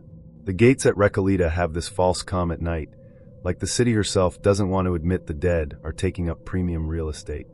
Marble angels, Greek columns, plaques for people with streets named after them. The cats slink like they own the place. Mark was waiting under the big cypress outside, hands in his pockets, pale as fresh ricotta. He wasn't tall, not short either, just the kind of man who could disappear next to a statue, and you'd forgive yourself for not seeing him. "Sophia?" he said, and the way he said it, soft on the eye like he was tasting it, made me inhale without meaning to. "Hola," I said. "You brought your camera?" He smiled like I made a joke. "Always." We went in. The guard didn't look up from his thermos. Night in this city has rules no one writes down, and we were under them now. The air smelled of wet stone and old flowers. Jacaranda petals from last spring stuck in the seams of the tiles like purple confetti that overstayed the party. Mark walked like he had every step memorized. He told me stories in this low voice, about portraits from the 19th century, about families who dragged the dead to studios so the living could look good next to them. "The trick wasn't the lens," he said. "It was patience. You hold very still, and the world agrees to remember you. You sound like my abuela when she talks about God," I said, trying to be funny. He didn't laugh. He tilted his head like he was listening for a tram that hasn't run in decades. We passed the big mausoleum with the ironwork like lace, the one everyone photographs because some girl inside died tragically, and people leave lipstick kisses on the door. The city lovers and the city dead live in the same rumor. I kept waiting for him to unzip a bag, lift out a camera body, complain about the grain in low light, the usual. Nothing. His hands stayed in his pockets, except when he took one out and tapped his nails against his palm in little rhythms. Click, click, click. It made my skin pebble. "Do you want to start?" he said. "Start what, Che?" I said, half laughing. "You're the photographer." He nodded toward a row of angels with broken noses. "Turn your face a little. No, the other way. See. The wind looks good on you." There was no wind. The leaves were heavy, the way they get before a storm that refuses to break. I turned anyway. I could feel the ridiculous heat in my cheeks. "You don't have a camera," I said, trying to keep my voice flat and bored. "Or is this some performance art from the Centro Cultural, where I clap and you vanish?" He held up his right hand, nails gleaming in the soft light. "Tap, tap, tap. Shutter," he said. "You'd be surprised what remembers." "Boludo," I said, because fear comes out of me as sarcasm always. "If this is a prank, I'm leaving. I've got laburo in the morning, and my boss is allergic to women who yawn." "Almost there," he said, and he moved a step closer, not touching, just close enough that the temperature of the air changed. "The perfect spot is just ahead." We went deeper. The cats vanished. The city noise thinned to a far siren, and a burst of laughter from a bar on Vicente Lopez that felt like it could be a different world. I started to notice other small wrongnesses, like how our footsteps made no echo against the stone, how my phone screen, when I checked, showed the battery at 92%, and then 96%, and then 89% in the span of a minute. My own face in the black glass looked too still, as if I had practiced. I hadn't. "Stop," I said when he turned down a narrower aisle, one of those corridors where the mausoleums crowd you like gossiping TIAs. "This is enough. You'll ruin the composition," he said gently, like he was correcting a child holding scissors. "Look." He pointed. I followed his finger, because humans are idiots with obedience built in. There, set back between two columns, a patch of light that didn't make sense. Not moon. Not lamp. It was the gray of memory, evenly spread, weightless and heavy at once. "Stand there," he said. "No," I said. "Take your ghost pictures alone." He tilted his head again, listening, and for a second I thought I heard something too, far under the city's noise, like a breath held. "Please," he said. The politeness of it threw me. Portenos don't overuse poor favor. We save it for funeral homes and doctors and mothers. It left my mouth before my brain. "Okay. Un segundo." I stepped into the light. It was colder there, the kind of cold you only get under church domes or inside refrigerators. He stood beside me. He didn't smell like sweat or perfume. He smelled like old paper and a rain that fell before I was born. "Tap, tap, tap. Smile," he said, and I did because he was smiling and because the air told me to. I don't remember leaving. I don't remember a goodbye. I remember my heart slow and regular, like I had been calibrated. On the way home I thought about empanadas and whether I had clean socks for tomorrow. It was as if the night had no center. In the morning, Nadi was at my bedroom door, hair like a nest, eyes too big. "Sophie," she said, "donde carajo está tu cellular?" I patted the bedside table, the tote, the jacket, did that stupid dance where you check the same pocket 3 times. "Nothing." She dragged me out of the building in flip-flops, no bra, like we were late for Massachusetts. We ran to Recoleta with our coffee breath and our hangover brains, and there, hooked delicately on the cemetery gate like an offering, was my phone. Clean. Dry. Screen lit. One image open. It was me, standing in that gray light, head tilted, mouth soft, like a woman who just heard good news. Beside me, a man-shaped blur with a suggestion of a jaw, a dark where eyes should be. We were both smiling like we belonged there. Grayscale. No noise. The composition was perfect. Posta, rule of thirds textbook. ¿Qué es esto? Naughty whispered. What is this? Art, I said, and my voice sounded like I'd practiced it. Must be. She looked at me the way you look at a friend on the edge of something. Che, she said soft. Delete it. I couldn't. The trash icon didn't respond. The battery read 100% and didn't move. Somewhere deep in the stone, a cat yowled like a violin string. I felt the urge to go back in to find that aisle, to see if the light was still waiting. Buenos Aires is full of doors that only open if you've already decided to step through. I was born in Trelew, down south where the wind never stops talking. It gets into your bones and makes a home there. I came to Buenos Aires with a backpack, 2 sweaters, and that dumb hope that the city could turn you into someone new. Back in 2007, we used those old dating sites that took 5 minutes to load a photo. That's where I met her, Emilia. Black and white profile picture, haircut sharp like she'd done it herself, eyes that both asked and demanded. Come to San Telmo, Che, she wrote. I was studying architecture and missing the clean southern sky. I thought a coffee date with a Buenos Aires girl might cure the homesickness. Poor fool. The first time I saw her, she was behind a bar, shaking a Negroni like she was punishing someone invisible. You're the Patagonian, right? You talk funny, she teased. She smelled like cheap perfume with orange peel and the kind of sweet tobacco that stays in your clothes like a hand. She spoke fast, that local Buenos Aires rhythm that cuts words in half. Look, I work a lot, you know. Don't be a pain. In 5 minutes, she told me more than I've told doctors. Her ex drove her mad, her friends were traitors, her boss was a creep. Then she leaned in, passed me an ashtray, and said softly, You're cute, Pibe. Don't get shy on me. We went out twice more. Each time, the louder the city got, the prettier she seemed. One humid Thursday, we walked through Defensa Street. She held my hand like I was a stray she'd just adopted. A guy selling old cassettes yelled pirated classics, and she laughed with that breathless, broken laugh. The third date was at a cafe near Plaza Dorigo, the kind with slippery tiles and old tango songs playing too quiet.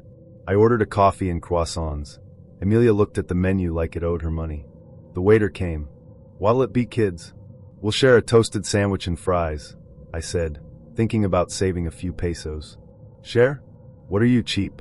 She said, not even looking at me. I want ravioli. And cocktails. Bring a Cynar with grapefruit, genius. I nodded, embarrassed. When the waiter left, she slid her chair closer, her knee brushing mine. Come on, don't be tight. Life's short, Che. Her eyes glittered, wild, alive. Then her phone buzzed. She looked down, and her face changed. Oh God, not again, she muttered, answering. Leave me alone, idiot. She shouted, laughed, cried, called again. The table felt like an antenna for her chaos. I tried to calm her down. Breathe, Emmy. Just breathe. She stared at me like I'd insulted her. A week later, I got a text at 3 a.m. They arrested me. Don't worry, Che. Just a misunderstanding. My ex is an asshole. I'll be out tomorrow. I didn't reply. I lay awake listening to the fan spin, the city hum below, thinking about the kind of trouble that smells like perfume and lies. 3 months passed before she showed up again, acting like nothing had happened. Let's go to that cafe again, she said. Don't play hard to get. She wore a red dress that split her shadow in two. When she hugged me, it was the kind that erases your name. Inside, the waiter didn't even look at us. He folded napkins with quiet anger. I thought about leaving, but Buenos Aires teaches you not to make scenes. We ordered. I said I'd just have coffee and water. Water? What are you, a plant? She said, laughing and fixing her lipstick in the window. So, are you moving in with me or still staring at the river like a tourist? I froze. Said no. Said I missed the South, that I needed space. That was the wrong answer. She lit a cigarette, steady hands. Space? With me? Doesn't work that way. She exhaled smoke through her teeth. And your face? I don't like your nice boy face today. That last word, nice boy, came out like venom. I looked down at the floor, tracing the cracks in the tiles. I called the waiter for another glass of water. Emilia lifted hers, studied it in the light like it held some secret. And before I could move, she threw it in my face. The water hit cold. Her stare was fire. The whole cafe went silent, that heavy Argentine silence made of whispers and clinking spoons. Someone muttered "Loca." "Emilia, stop," I said, my southern accent suddenly thick, slow. She stood up, the chair scraping like a knife, picked up the second glass, and hurled it at the window. The glass cracked wide, shards flying like tiny knives. One piece hit a nearby table where a little girl was eating a breadstick. Her mother screamed. I did what I always do, apologized. Went table to table saying, "I'm sorry," wiping my face with a napkin that smelled like lemon, checking if anyone was hurt. Emilia was already outside, cigarette lit, shouting into her phone, hips swaying like there was music only she could hear. I paid the bill with shaking hands. The waiter said gracias without looking at me. I followed her outside because I'm an idiot, or maybe because fear pulls harder than love. The heat felt different out there, heavy, electric. The balconies leaned down to watch. "Go home, Patagon," she said without turning. "You're no good for me." She flicked her cigarette to the ground, crushed it under her heel like a dance move, and walked away. I stood there, dripping, watching my reflection in the cracked glass of the cafe. Later came the messages. "Sorry, Che. You messed me up. Come back. Don't leave me alone. I hate you. Are you there?" I read them all under the whirring fan, while the subway roared like some beast beneath the floor. I didn't answer. In Patagonia, when a storm wants in, you shut the windows and wait. But in Buenos Aires, the storm has a name, smokes menthol, and knows where you drink your coffee. They call me June in our barangay, even if that's not my birth name. Mas Mixi, mas bagay ese lugar na amabilis. Manila taught me that, keep it short, keep moving. Our apartment sits above a sari-sari store where the fluorescent tube blinks like it has asthma.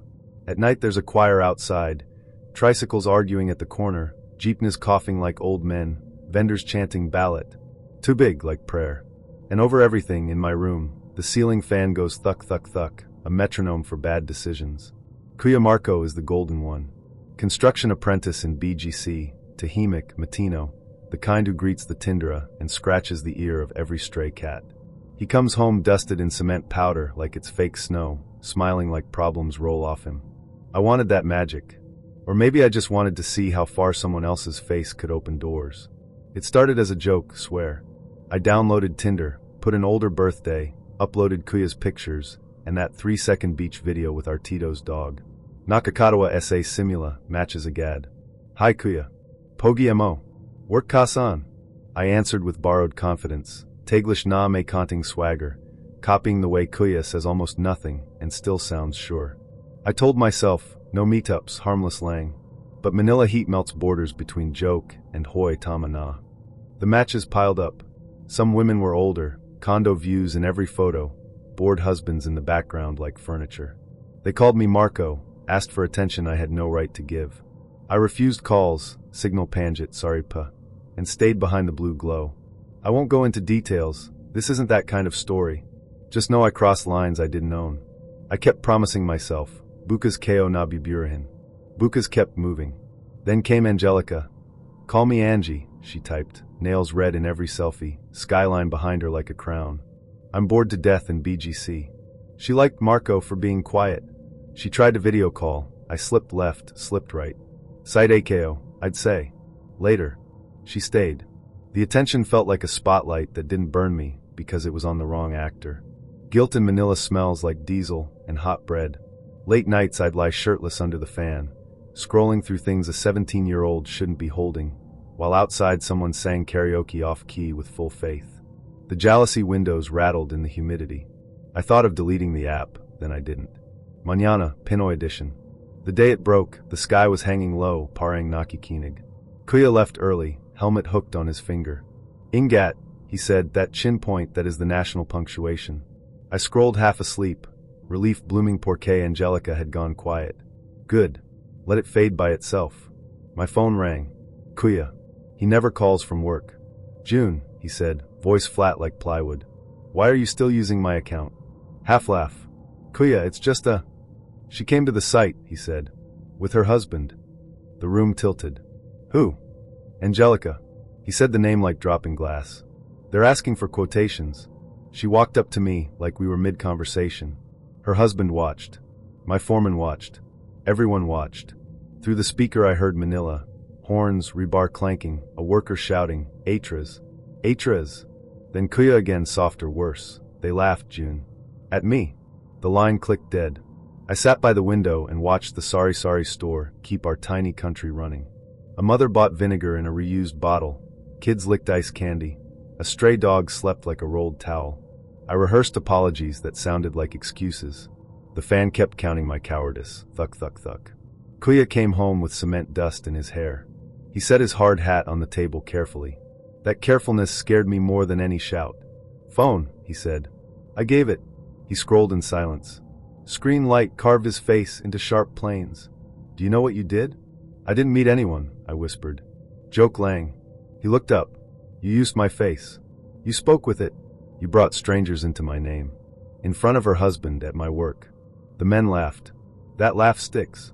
He breathed slow. Privacy here is like shade at noon. You took mine. I wanted thunder, a slap on the table, Baguio. Instead he gave me calm, the eye of the storm, so I could hear my own thunder. I'll delete it, I said. Now. Delete, he said. But know this, phones forget. People don't. We sat in the hum of the ref and the prayer of the fan. I typed to Angelica with shaking thumbs. This is June. I'm 17. I used my Kuya's photos. I'm sorry. Typing bubbles appeared, disappeared, returned like headlights on flooded EDSA. Who are you? Where is Marco? Why would you? Later. Tell him I'm sorry. Then the heaviest stone. My husband left.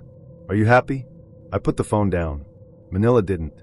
Tricycles still swerved like thoughts. Vendors still chanted prices. Someone somewhere hit a perfect karaoke note and raised a cheer. The rain arrived the way it does here, loud, sudden, and not really cooling anything. Tomorrow, Kuya said, standing. You come with me to the site. You tell the foreman. You tell whoever asks. I lied. I used his face. No more hiding. Kuya. I'm not angry, he said and swallowed. I'm ashamed. That was heavier than fury. Shame puts rocks in your voice. Dawn steamed. We took the jeepney, knuckles hovering under the rail, so we didn't fully fall. Kuya nodded at the guard. I nodded at the gravel. Men in rubber slippers lifted steel like it was made of stories. The foreman squinted. Ito be a young capitad mo? Kuya said yes without looking at me. I opened my mouth and the apology came out in Tagalog that sounded borrowed but true. Pasensya na pa. Ako pa may kasalanan. I was 18, still daft enough to think a boy's grin could outwalk my gut. His name was Ellis, not Elliot, lanky wee charmer who kept saying he was 6 foot easy, even though he was eye to eye with my dad, and my dad's a stubborn 5'11" on a good day. Ellis had that stillness some lads wear like a borrowed suit. Looked fine, didn't fit. We were meant to go bowling in town. I'd never been, my mum didn't do outings, and my dad worked shifts that 8 Sundays, so I was half giddy to try it. We met outside the chippy, breath fogging in the cold, the kind of damp March that slinks up your sleeves. He kissed my cheek and said, screw the lanes. You want somewhere cool? He had this smirk like he'd won something I didn't know we were playing for. Where? I asked, and he only chuckled, glanced over my shoulder at the road climbing out the back of town, where the street lights go thin and the moor begins. You'll see, he said and set off. At first I loved the crunch of our boots on the grit, the way the sky looked powdered with graphite shavings. The wind had teeth, but not mean ones. We passed the bowling alley, then the cafes, past the bus stop where the pensioners gossip, past the wee McCalls. Every time I asked him where we were going, he'd go quiet, then ask me something harmless. What music I liked, if I'd ever seen the Northern Lights, as if Lanarkshire was Lapland. He made me laugh, and the laugh made me softer. That's on me. 20 minutes, then 30. Our town fell off behind us like a dropped glove. The tarmac narrowed, the verge turned to black puddles. Sheep watched us like gossips in white coats. My legs got that tired ache. Ellis, I'm no up for some mystery trek. Let's just go back, get chips, He stopped. The stillness on him thickened. We're nearly there. His voice flattened, no lilt. I said, nah. I'm cold. Tell me where, or I'm away home. He dug out his phone, thumbs jittering, face blue lit. He turned his back, muttered something, laughed too loud. "My mate'll give us a lift," he said, all cheerful again. "It's class, you'll love it." "My mate who?" I asked. "Known him since primary," he said.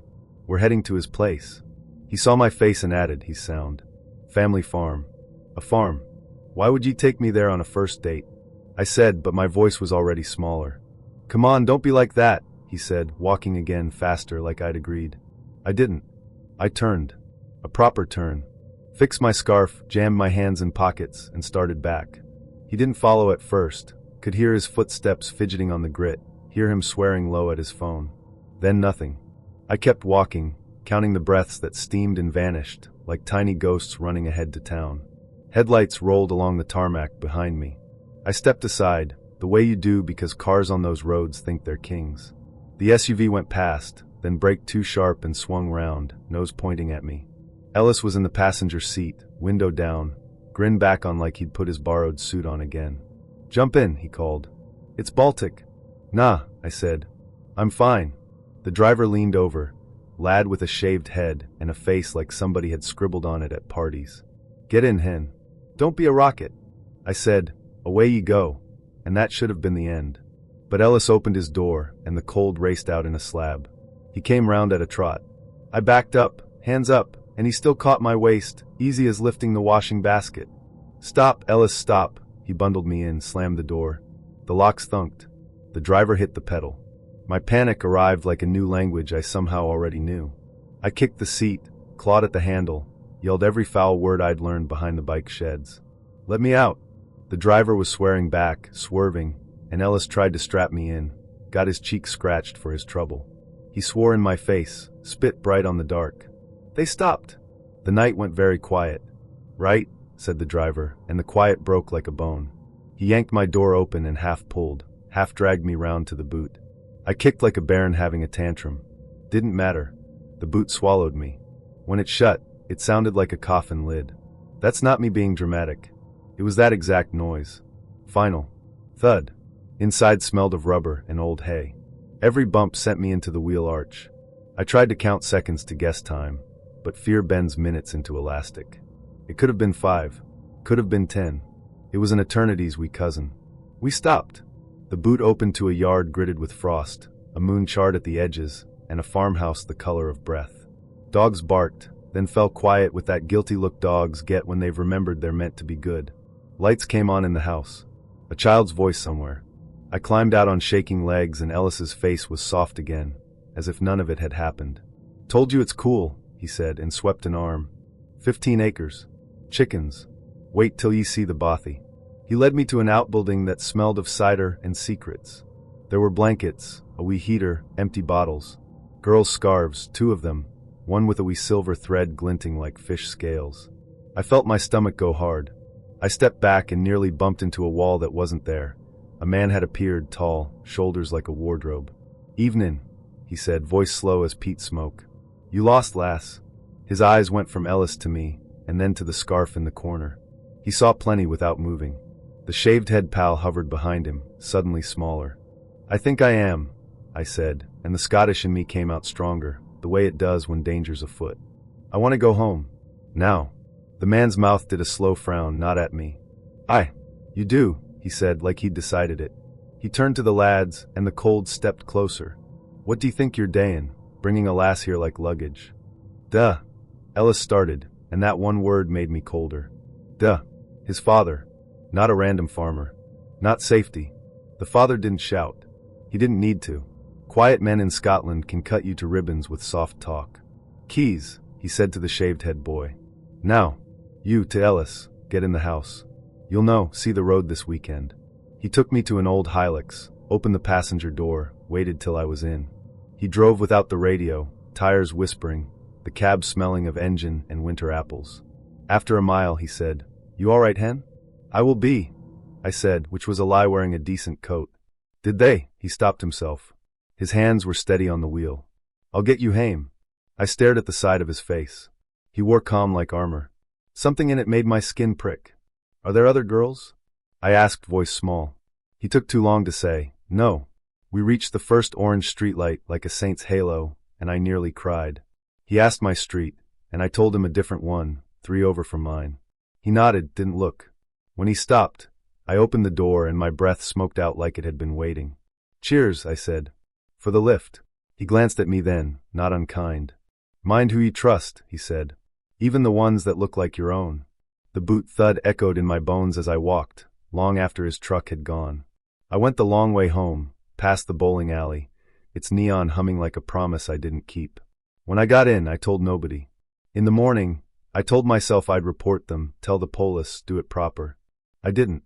Partly fear, partly shame, partly because the father's steady hands were printed on my mind like fingerprints on cold glass. My cousin convinced me to go out on a date with a guy from our apartment complex. I had never really dated before, and honestly, he wasn't my type at all. He was the kind of guy who always seemed to have something to prove, loud, confident, the kind of presence that filled a hallway whether you wanted it to or not. I knew he was in a gang, which should have been enough for me to say no immediately, but I never felt unsafe around him. He'd always been polite in passing, and my cousin swore he was trying to turn his life around. So against my better judgment, I agreed. Date day came, and he showed up like he'd just stepped out of a rap video. Brand new BMW, gleaming in the sunlight. New watch, flashy shoes, designer belt. The whole look screamed, "Look at me." He was clearly trying to impress, but it all rolled right off me. I smiled, thanked him for picking me up, and climbed in, already suspecting that this might be a long night. Apparently, he noticed I wasn't dazzled. We went to a nice restaurant, nothing too fancy, but he ordered a bottle of something expensive and poured himself drink after drink. I had a couple shots, just enough to be sociable, but made sure to pace myself. He, on the other hand, didn't touch his food. Just kept sipping, bragging a little louder with each glass. I remember thinking how strange it was to buy all those shiny new things and still be so desperate for validation. After dinner, he suggested walking around the mall, to let the buzz wear off. I agreed, mostly because I wanted some fresh air. But half an hour in, he started slurring his words and suggested we hit another restaurant. I said okay, mostly to keep things calm. Once we sat down, he ordered more liquor, again nothing to eat. At this point, I was more irritated than anything. His charm had evaporated, replaced by this sloppy, inflated version of himself who couldn't stop talking about his car and how not everyone can handle a man like me. I decided then, and there this was a one-and-done situation. When it was finally time to leave, I told him flat out that he wasn't in any condition to drive. He insisted he was fine. We went back and forth, him laughing, me getting firmer, until I finally said I'd just call someone to pick me up. That must have bruised his ego, because suddenly he got quiet and then grudgingly handed me his keys. The moment we stood up, he wobbled, and then went straight down, just completely lost his balance and hit the floor. I wanted to crawl into the carpet from secondhand embarrassment. The staff rushed over, and I mumbled something about him being tired, while he tried to act like nothing had happened. On the drive home, he rambled nonstop about his friends, his car, the haters, who I assume were anyone not currently worshipping him.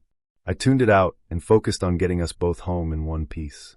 When we finally pulled into the parking lot, I handed him his keys, told him to take care, and went straight to my apartment. I knew I'd never see him again. So, this experience is something I never thought would happen to me, but it did. A little before I met my future husband, I made the mistake of agreeing to a blind date with a guy named Silas. I'll leave his last name out for obvious reasons. He'd been set up with me through a mutual friend who swore he was sweet and just a little awkward. That should have been my first clue. Silas picked me up for the date, and from the start, there was no spark. He wasn't rude exactly, but there was an odd tension about him, like he was trying to imitate how normal people act without quite pulling it off. He suggested we go roller skating, which sounded harmless and kind of nostalgic. I figured why not? What I didn't know was that my cousins and a bunch of family members were also at that same roller rink celebrating a birthday. I thought maybe it would be fun to run into them, until it wasn't. About 15 minutes into skating, I lost my balance, fell hard, and managed to twist my ankle and scrape my knee open in front of everyone. Silas didn't rush to help me. He just stood there awkwardly while my family laughed and clapped like it was part of some comedy act. I was humiliated, bleeding, limping, and wishing the floor would open up and swallow me. I thought the worst part of the night was over. I was wrong. After the roller rink debacle, Silas wanted to get food. He chose one of the 2 Applebee's in town, something about how it was his go-to spot. I went along because I didn't want to seem rude, though all I really wanted was to go home, ice my leg, and pretend the date had never happened.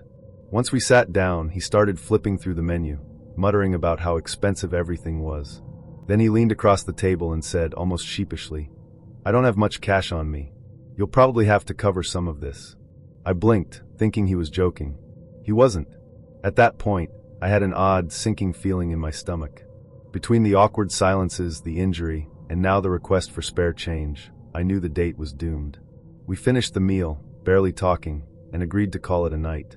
On the way home, though, things took a truly dark turn. The conversation, which had been mostly small talk up until then, suddenly veered into something strange. Silas started talking about people who disappear, and how easy it is to get away with things if you're careful. I tried to laugh it off, thinking maybe he was just socially tone deaf. Then he looked straight ahead and said in a completely flat voice, "You know, I could kill you and no one would ever know. You didn't tell anyone where we were going tonight." I froze. I didn't say a word. My hands were shaking in my lap, and I focused on the glowing streetlights outside the window, silently counting them until we pulled into my driveway. When he stopped the car, I thanked him mechanically, got out, and walked inside without looking back. I told the friend who'd introduced us what happened, expecting concern. She laughed nervously and said, "Oh, come on, he probably didn't mean it like that." But I knew what I'd heard. There was no humor in his tone, just a quiet, matter-of-fact menace. It's been years since that night, but I still find myself glancing over my shoulder sometimes when I'm alone in a parking lot.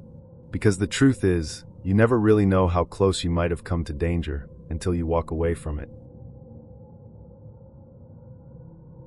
This guy had a bunch of red flags, the kind that seem minor at first, but once you replay the whole thing later, every single one flashes like a warning siren you somehow ignored. We agreed to meet at a restaurant. It was a casual place, nothing too fancy, which seemed like a good start. I walked in, told the hostess I was waiting for someone, and before I could even finish my sentence, she smiled and said, "Oh, he's already here. He told us you'd be coming." Her tone was overly cheerful, almost conspiratorial, like she was rooting for this first date to go well. That should have been nice, except it immediately made me feel suffocated. It was presumptuous of him to announce my arrival before I'd even set foot in the door. It felt like a small but deliberate move, staking a claim before I even got to the table. Red flag number 1. When I got there, he stood up quickly, smiling a little too wide. On the table in front of him was a small, neatly wrapped gift. I didn't know what to make of that. He said it was just a little something he'd found at a second-hand store. I didn't care that it wasn't new. That wasn't the issue. The issue was that we'd never met before. Bringing a gift to a blind date felt like emotional overreach, like he was trying to create a level of intimacy that didn't exist yet. Red flag number 2. Then, as we settled into conversation, he started talking about his ex. Not just casually, but with this weird, rehearsed tone, as though he'd been waiting to tell this story. He said, "My last girlfriend just up and left one day while I was out. Didn't even tell me she was leaving. Just disappeared." I remember feeling that sentence settle heavily between us. He said it like he was the victim of something mysterious, but there was no trace of confusion in his eyes, just resentment. I work as a counselor, and that set off alarms instantly. In my experience, women only leave that way, quietly, suddenly, when they're afraid. Afraid for their safety, afraid of retaliation, afraid of violence. Women who aren't in that kind of situation usually tell someone, ask for help, make a plan. His story didn't add up, and his tone confirmed what I already suspected. Red flag number 3. When the evening ended, I felt relieved more than anything. He insisted on walking me outside, and I didn't argue. We exchanged polite words, the standard, "it was nice meeting you" type of thing, and then, without warning, he leaned in and kissed me. It wasn't forceful, but it wasn't invited either. He just decided that because the date had happened, he was entitled to it. I froze, too polite to make a scene, but inside I was fuming. Red flag number 4. I thought that would be the end of it. I figured if I didn't call him again, he'd get the message. But a week later, I came home to a message blinking on my answering machine, his voice cheerful but somehow off. He said something like, "Haven't heard from you, just wanted to check in." That was when the uneasy feeling started creeping in. The way he spoke, the timing of the call, I got the distinct impression he already knew when I'd be home to hear it. I had that primal sense of being watched. It's hard to explain, but anyone who's worked with domestic violence survivors knows exactly what I mean. It's the feeling you learn not to question. Red flag number 5. I never called him back. I didn't know him that. I figured any contact, even to say no thanks, would only feed his obsession. Something in my gut told me that if I did, he'd show up at my door within minutes. Looking back, there were smaller signs too. The way he held his head slightly tilted down when he disagreed with me, as if calculating something. The way his eyes hardened, not because we had differing opinions, that's normal, but because he seemed threatened by disagreement. It wasn't the content of our conversation that was alarming, it was his reaction to not having control of it. I've met people since then who have quirks, flaws, baggage. Who doesn't? But this was different. Every red flag tied into the same thread: control. From the moment he told the restaurant staff I was the one he was waiting for, to the unwanted kiss, to the uneasy feeling that he was still watching afterward, it was all about ownership. Luckily, I met my husband not long after that. A good man, calm, grounded, steady. When we started dating, I often saw a white pickup parked in my driveway before I moved out to the farm to live with him. I don't know for sure if it was the same man, and I never went outside to check. But I didn't need to. I just closed the curtains and went on with my life, grateful that I'd learned to listen when something deep inside whispered, "This isn't safe." I was a graduate student at a major university, buried in research papers and coffee, when I met him. He was part of a music group that some of my friends played in, quiet, polite, the kind of guy who carried himself with an air of calm intelligence. When he asked me out, I said yes. He seemed safe. Kind even. We met at a quiet little restaurant just off campus, the kind of place that served overpriced pasta and had candles on the tables, even at lunchtime. The conversation started easily enough. Small talk, mutual friends, music, the usual first date chatter. We had just finished ordering when he leaned forward slightly, his expression suddenly serious. "Listen," he said, "I just want to tell you this so that you know, in case you hear anything around town. I was brought up on rape charges a few years ago." For a second, I thought I'd misheard him. But he kept going, matter-of-factly, as if he'd just said he'd once gotten a speeding ticket. He told me all about it. How he'd been arrested even though he claimed he wasn't anywhere near the crime scene. How the entire thing was a misunderstanding, and how he'd had dozens of people come to court to testify to his character. He said all this so calmly, so gently, that I found myself doubting my own instincts. He even mentioned that he'd made a personal rule never to live alone again, so that he'd always have an alibi, just in case anything like that ever happens again. He said it like it was a rational precaution, not the most chilling statement a person could make on a first date. He was soft-spoken, attentive, and polite throughout the rest of the evening. Against my better judgment, I went out with him again. And again. I told myself that people do get wrongly accused. That maybe he really had just been unlucky. But over time, something in his demeanor shifted. There was an intensity behind his gentleness, a kind of quiet possessiveness that made me uneasy. Eventually, I realized I wasn't interested and told him I didn't want to keep seeing him. That's when the mask came off. He was furious. The calm, composed man I'd met turned obsessive overnight. He started showing up unannounced. Once, I found him sitting at my desk when I came back from class, just waiting for me. He left notes that teetered between pleading and threatening. He called my phone relentlessly, sometimes hanging up the moment I answered, other times whispering things that made my skin crawl. I had one date with a guy who'd grown up not far from me, though I barely remembered him. He'd moved away as a teenager, and when he reached out years later, there was a certain small-town nostalgia about it, like maybe it could be sweet, familiar, harmless. It wasn't. He took me to a restaurant known for its steaks, the kind of place where the menus are heavy leather and everything smells like butter and money. When the waiter came by, I ordered a dinner-sized steak salad. It wasn't about the price, I just wasn't a big meat eater. It happened to be the cheapest thing on the menu, but it was exactly what I wanted. Before I could hand the menu back, my date said sharply, "No, she'll have the ribeye." I blinked, waiting for the punchline. I thought maybe he was joking, maybe this was his idea of old-fashioned charm. So I laughed, smiled at the waiter, and said, "No, really, I'd like the salad." The waiter smiled awkwardly, clearly trying to read the situation, then took my order and walked off. That's when I noticed my date wasn't laughing. His face had gone rigid, his jaw tight. When the waiter was out of earshot, he reached across the table, grabbed my wrist, hard, and hissed, "Don't you ever." Just that. 3 words. But the look in his eyes said everything else. It wasn't playful or embarrassed. It was a warning. I froze for a moment, every instinct telling me to make myself small, to not make it worse. I wasn't the smartest woman back then, but I'd been around long enough to recognize when someone had the kind of anger that could turn physical. I didn't say another word. I just pulled my wrist free, stood up, and walked out. There was a small business next door, a florist, I think, and I ducked inside, trembling. I asked to use their phone, and called a friend to come pick me up. This was long before cell phones, before texting a quick, "help me" was even possible. My friend came right away, no questions asked. I never saw him again, and from that day on, I made one firm rule for myself. I always drove my own car on a first date. What I initially thought was the worst first date ever turned out to be just the opening act in what I now think of as my personal dating horror trilogy. It started with a match from Elite Singles. He looked professional, articulate. We met for dinner, and from the start, the conversation limped along like a wounded animal. I decided to be gracious and tossed him a compliment, hoping to warm things up. "When I saw that you're an anesthesiologist," I said, smiling, "my first thought was, hey, this guy spends his days taking away people's pain. What a good thing to offer the world." Without missing a beat, he leaned in with the kind of smirk that belongs in an HR training video and said, "Well, I'm not just an anesthesiologist. I also have a facial rejuvenation practice. You know, Botox, fillers.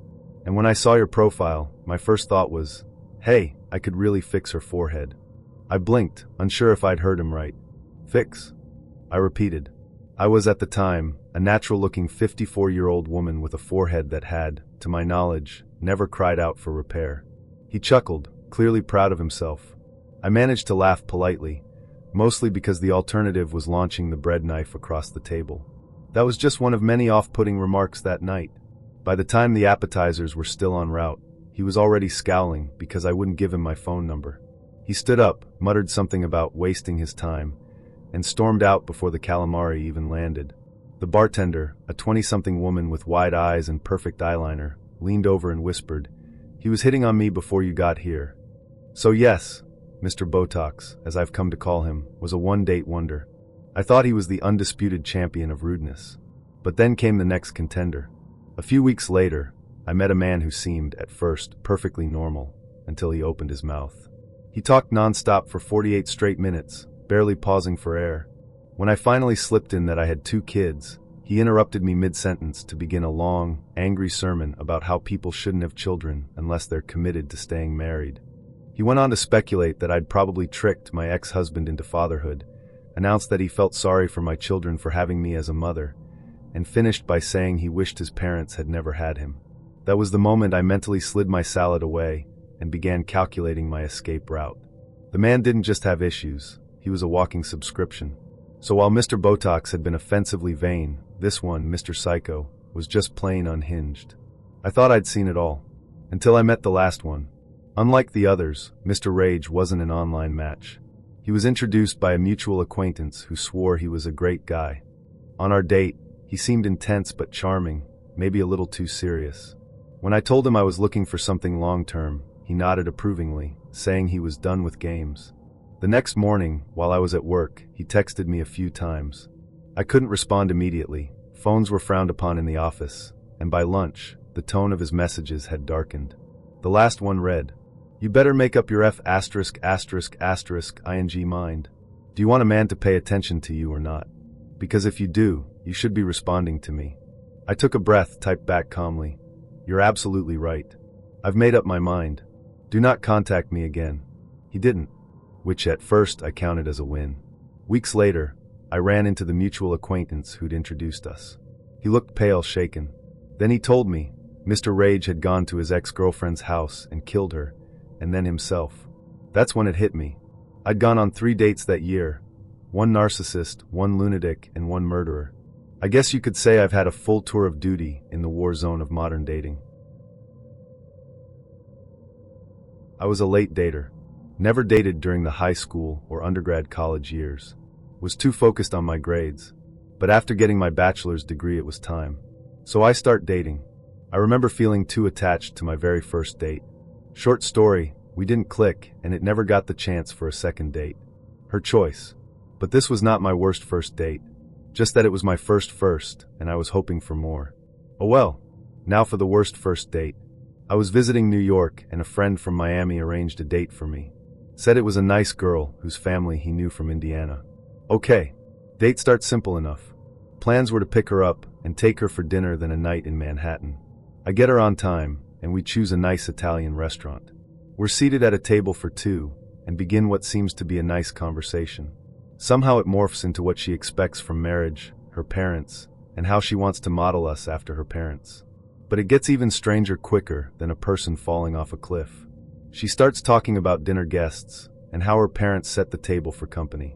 Then get ready, how her mother will yell at and berate her father of the forks and knives are not laid out perfectly. As she continues talking, my mind suddenly goes Homer Simpson, yet I am not thinking donuts. My mind wanders to the lattice wall behind her and the room begins to spin. I am slowly getting dizzy. I am, at this point, tempted to do what some of my compatriots had prepared me to do, which is, tell her I need place more money in the parking meter and just abandon her. But I am not made of such cruel matter and remain seated. After dinner we get back in the car to drive to Manhattan. We had reservations at the restaurant on top of the world in the Twin Towers top floor. Yes, this was before September 11th, and I wanted to scope the place out for future dates. While driving, she then tells me how much she only wants to live in Arizona, near her parents after our marriage. Now I am freaking, thinking that maybe I should have run when I had the chance, but I need a quick comeback. But I cannot think fast enough. We end up in the restaurant on the top floor of one of the two towers. This time, the room is actually spinning. Besides being up so high, the other cool thing about this place was it actually spun. As we had already eaten, we are there solely to take advantage of the bar. Boy, do I need a drink. And heck, if we end up dead as a result of some stupid drunken accident, because of me, then we needn't get married. As the drinks channel their way to my brain, I start thinking death is definitely a viable way to break up. No such luck. And I certainly did want the I got lucky kind of luck, because that would make our future breakup even more difficult to consummate. Do not even attempt to high-five me now. Thinking I consummated anything that night. I think she was starting to see through my plan, and asked if we could head out before I was totally inebriated and slurring my words. She had stolen the freedom offered by a painfully horrific death right out of my hand. Not to mention the last drink I was attempting to put down. So now we're back in the car, headed back to end the night. She is already talking wedding plans, halls, and is about to call her parents to print invitations. Then finally comes my opening. She matter-of-factly asks me where I would first like to live before we settle in Arizona. My brain engages as this is my only chance of parole, my only shot at freedom. My response? The Middle East. I've always had a fascination with ancient cultures and want to live in the cradle of civilization. I tell her it's not so different than Arizona. After all, both are places where the people living are surrounded by plenty of sand. Now is the time where I began praying to God for mercy and salvation like I had never done before. She turns to look at me, but for once in my life I am able to maintain a serious face and not burst out laughing. I notice that her eyes are beginning to swell and her voice cracking. She is desperately trying to change my mind. But for once I am able to channel a superpower I never knew I had of looking serious. Nothing she does can make me look like I will change my mind. Then suddenly it happens. She tells me the wedding is off. She tells me that she knows how hurt and devastated I must be. She tells me that one day I will be over her. She tells me that my healing may take time, but one day I will stop mourning the loss of her. We finally arrive at her place and I drop her off. As she is getting out of the car, she tells me it could never be. I then put my foot in my mouth and tell her the marriage can still go on if she is willing to join me in the grand desert expanses of the land of camels. My mind starts screaming at me saying, "Why the hell did you say that?" But karma lets me down easy as she says it is Arizona or nothing. I remain steadfast and we part. I allow the Homer Simpson in me to channel as I end the night eating donuts at a joint filled with on-duty police officers. Life never felt as safe as that moment. Right now I imagine some poor chap in Arizona downing whiskey, praying for his salvation in the form of a fiery, painful, deadly crash.